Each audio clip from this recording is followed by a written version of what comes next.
की एंट्री को रोक कर रखा था। अगर इनकी नीयत ठीक होती तो वो क्या मोदी को करोड़ों बहनों के नाम पक्के घर करने देते और मुझे काम करना पड़ता? उनकी नीयत ठीक नहीं थी। आज वो काम मुझे करना पड़ रहा है। आजादी के इतने सालों के बाद करना पड़ रहा है। इनको नहीं दिखता था कि सब कुछ पुरुष के नाम पर है, महिलाओं के नाम पर कुछ नहीं। अगर इनकी नीयत महिला हित की होती तो क्या मोदी को आकर के करोड़ों टॉयलेट बनाने पड़ते? क्या टॉयलेट नहीं बना सकते थे लोग? वो काम भी मुझे करना पड़ा। उनकी नीयत में खोट थी। अंधेरे का इंतजार करती माताओं बहनों को देखकर इनकी आंखों में क्यों पानी नहीं आता था? इनकी नीयत ठीक होती तो बहनों को धुएं में जीने को मजबूर होना न पड़ता। करोड़ों बहनों तक गैस सिलेंडर पहुंचाने की मेहनत मोदी को क्यों करनी पड़ी? ये महिलाओं के हितैषी होते तो महिलाओं को पानी की बूंद बूंद के लिए दशकों तक तरसा कर ना रखते। साथियों, ये महिलाओं के हित में काम करते तो मोदी को आकर आयुष्मान योजना के तहत मुफ्त इलाज की व्यवस्था ना करनी पड़ती। ये अगर महिला हितैषी होते तो हमें बेटियों को बचाने और उन्हें पढ़ाने के लिए आवाज ना उठानी पड़ती। इन्होंने तो महिलाओं को बैंकों से भी दूर रखा। देश की करोड़ों बहनों के जनधन खाते आपके इस सेवक को खुलवाने पड़े।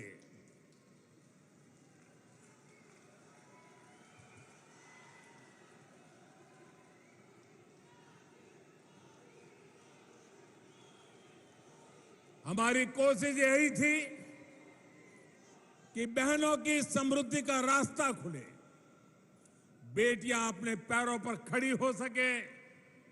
इसलिए मैं देश के हर माता बहन बेटी से कहूंगा कि कोई कितनी भी कोशिश कर ले, आपको भ्रमित नहीं होना है। हमने कठिन रास्ता पार किया है। ये महिलाओं की भागीदारी के विस्तार की शुरुआत है। एक सार्थक बदलाव का शुभारंभ है। मेरे परिवारजनों, कांग्रेस आज भी उसी पुराने ढर्रे, उसी पुरानी मानसिकता पर चल रही है। चांदी का चम्मच लेकर पैदा हुए इनके नेताओं के लिए गरीब का जीवन मायने नहीं रखता है। कांग्रेस नेताओं के लिए गरीब का जीवन एक एडवेंचर टूरिज्म है। कांग्रेस के नेताओं के लिए गरीब की बस्ती पिकनिक मनाने का, वीडियो शूटिंग कराने का लोकेशन बन गई है। कांग्रेस के लिए गरीब किसान का खेत फोटो सेशन का मैदान बन गया है। इन्होंने अतीत में भी यही काम किया। देश विदेश के अपने दोस्तों में इन्होंने भारत की गरीबी का मखौल उड़ाया और आज भी यही कर रहे हैं। जबकि भाजपा की सरकार भारत को भव्य भी बना रही है और यही भव्य तस्वीर दुनिया के सामने सीना तान करके दिखा भी रहे हैं।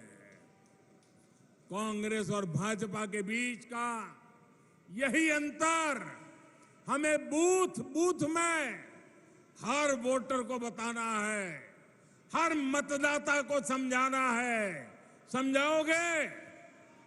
जरा दोनों हाथ ऊपर करके बताइए, समझाओगे? पोलिंग बूथ में हर घर जाओगे,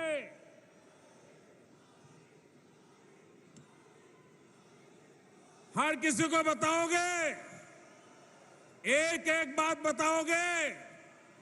साथियों, मोदी का मिजाज भी अलग है, मेहनत भी अलग है और मिशन भी अलग है। मेरे लिए देश से बड़ा, देशवासियों से बड़ा कुछ भी नहीं है। मैं अभावों में रहा हूं, लेकिन अपने देश को अभावों में नहीं रहने दूंगा। मुफ्त राशन और मुफ्त इलाज गरीब की चिंता दूर करने का अवसर कांग्रेस के पास भी था, लेकिन नियत और इच्छा शक्ति नहीं थी। बेईमानी और भ्रष्टाचार की नियत अच्छे काम करने से उन्हें रोकती थी। पहले समाज के जिन वर्गों को छोटा समझा गया, उनके जीवन में बड़े परिवर्तन का प्रयास हमने किया। गरीब से गरीब को गुणवत्ता का जीवन मिले, आज देश में इसके लिए काम किया जा रहा है। कुछ दिन पहले ही पीएम विश्वकर्मा योजना शुरू हुई। देश भर में हमारे विश्वकर्मा साथी कोने कोने में फैले हैं। कोई गांव ऐसा नहीं होगा जहां कोई न कोई विश्वकर्मा परिवार न रहता हो।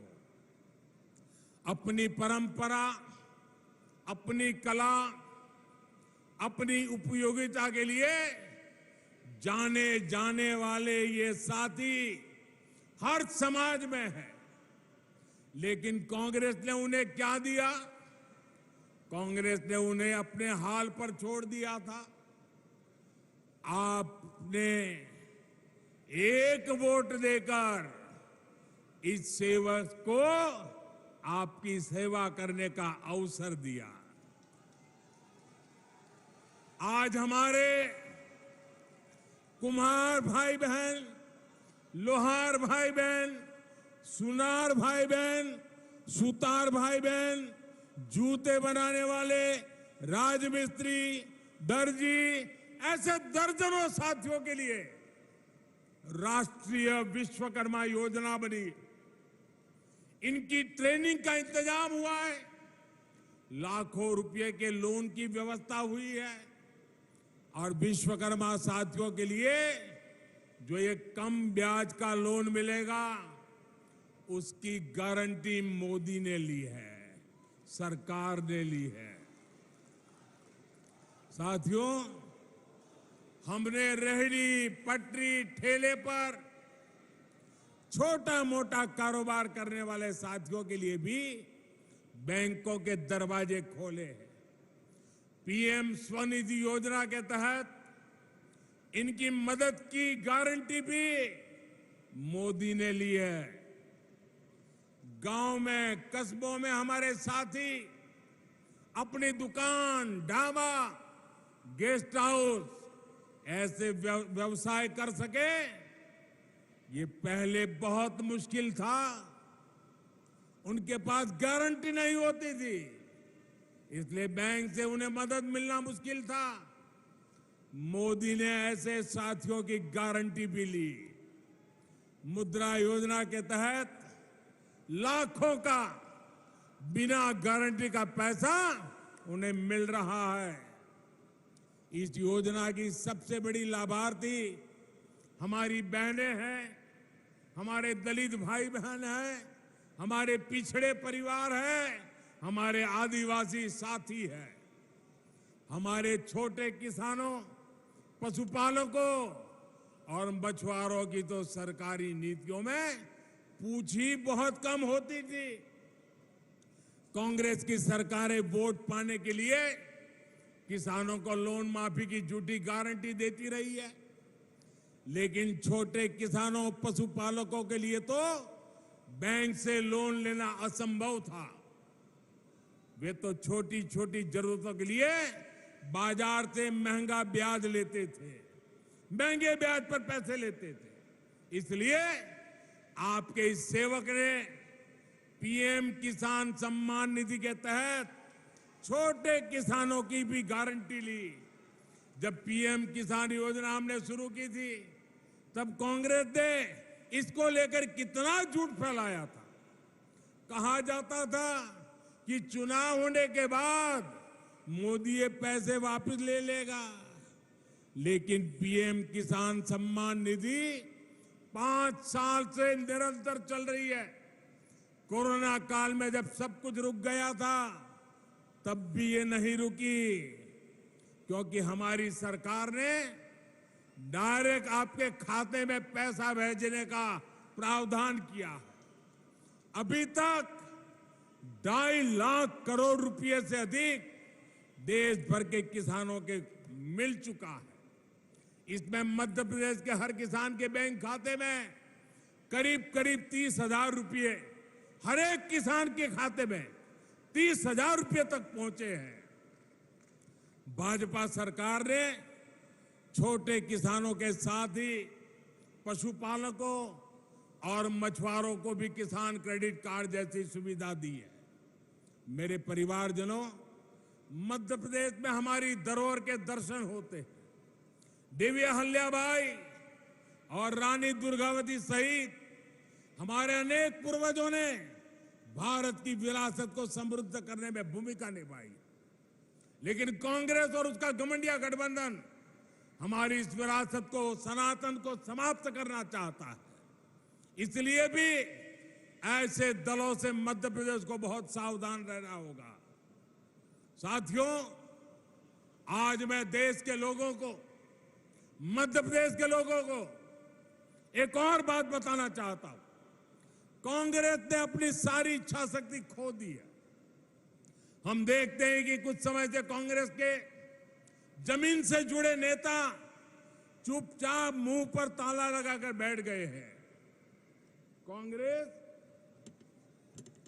पहले बर्बाद हुई, अब बैंकरप्ट हुई, और अब कांग्रेस ने अपना ठेका दूसरों को दे दिया है। कांग्रेस को अब कांग्रेस के नेता नहीं चला रहे, अब कांग्रेस एक ऐसी कंपनी बन गई है, नारों से लेकर नीतियों तक हर चीज आउटसोर्स कर रही है। और ये ठेका किसके पास है जानते हैं? कांग्रेस का ठेका अब कुछ अर्बन नक्सलियों के पास है। कांग्रेस में अब अर्बन नक्सलियों की ही चल रही है। ये ग्राउंड पर कांग्रेस का हर कार्यकर्ता महसूस कर रहा है।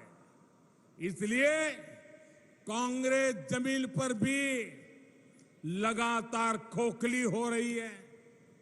मेरे परिवारजनों, आज भारत एक बहुत ही महत्वपूर्ण कालखंड में प्रवेश कर चुका है।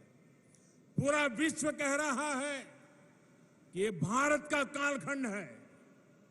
हर देश भारत से मित्रता करना चाहता है। हर निवेशक भारत में अवसर देख रहा है। हमारे चंद्रयान का गौरवगान पूरा विश्व कर रहा है। कुछ दिन पहले हुए G20 सम्मेलन में भारत की भूमिका और सशक्त हुई है। ये इसलिए हो रहा है क्योंकि आपने देश में एक स्थिर और मजबूत सरकार चुनी।